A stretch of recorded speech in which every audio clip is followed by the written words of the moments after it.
এসেছি কলকাতা ময়দানে, গড়ের মাঠ ব্রিগেড যাই বলা যায়। এটা পার্ক স্ট্রিট থেকে ঢুকেছি, পার্ক স্ট্রিটের মেট্রো স্টেশনের গেটের দিক থেকে। আর আওয়াজে কিছু একটা নিশ্চয়ই বুঝতে পারছেন, এইখানে 5 তারিখ ধরে গীতা পাঠ চলছে।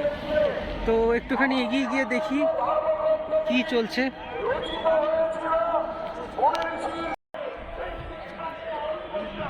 বাসের যে সারি দাঁড়িয়ে আছে এর ভেতরে ঢুকে পড়লাম। এইখানে আওয়াজটা একটু কম আসছে, বাইরের দিকে মুখ করা। অজস্র বাস আছে এখানে, মানে কত হাজার লোক এসছে কে জানে। এ তো মানে এই দিক থেকে অল্প দেখা যাচ্ছে। আমি হেঁটে এলাম অনেকটা রাস্তায়, সেখানে প্রচুর বাস ছিল। তো গোটা মাঠ জুড়ে এটাই চলছে দেখছি।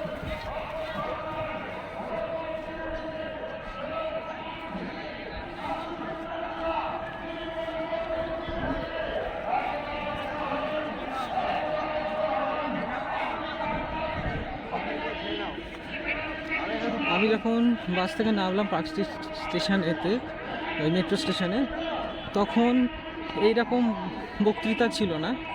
তখন টানা একটা কিছু মন্ত্র পড়ছিল, সেটা কিচ্ছু বুঝতে পারছিলাম না, একদম টানা আওয়াজ হচ্ছিল। সেটা থেমে যাওয়ার পর আমি এদিকে এলাম আর রেকর্ডিংটা শুরু করলাম, কারণ ওইটা এমন আওয়াজ হচ্ছিল যে ওই সময় কোনো কথা বললেও কেউ বুঝতে পারবে না।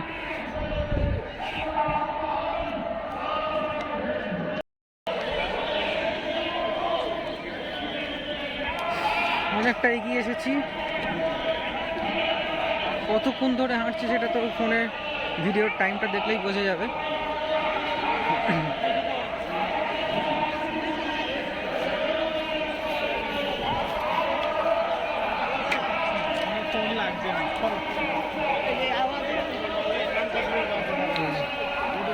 ভাই জুম হয়ে গেছে, অনেকটা জুম হয়ে গিয়েছিল, কীভাবে জানি না।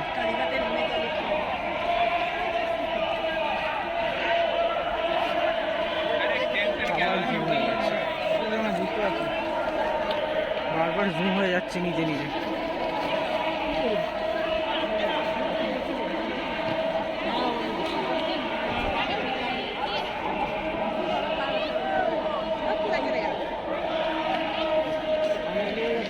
আটকে যাচ্ছে আর জুম হয়ে যাচ্ছে কেন কি জানি।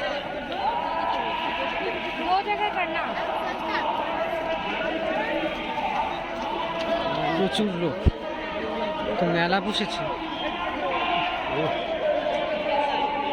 দুদিকে দোকান, ওর পাশেও দোকান আছে। একটা বড় সড়ো মেলা বলা যায়।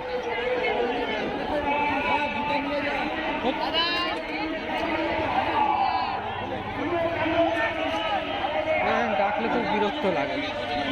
একটা লোক আবার হাত নেড়ে ডাকছিল আমার।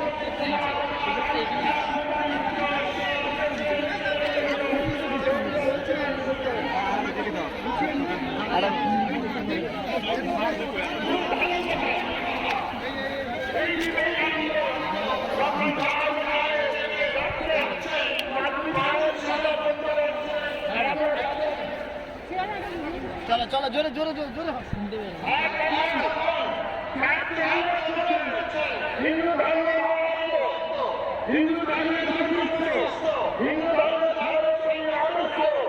আপনি কিছুই জানেন না কেন হিন্দু ধর্ম সম্পর্কে নিন্দা করছেন? যারা আশ্রিমটা কুটিয়ে বলছেন ভালোই উৎসব তুমি আর একটিবার আমার জননী সন্তান হিন্দু ধর্মের সম্পর্কে নিন্দা করে লাইনটা কিসের আবার? এই বিবেকানন্দকে ঘরে ঘরে পূজা করুন, ঘরে ঘরে পূজা করুন, ঘরে ঘরে পূজা করুন। বিবেকানন্দ বলছেন তোরা বলছেন অনেক হয়ে গেছে হিন্দু যে মাস দিয়ে করেছি লাইন তো ভেঙে গেল। দৌড়ে দৌড়ে ঢুকছে।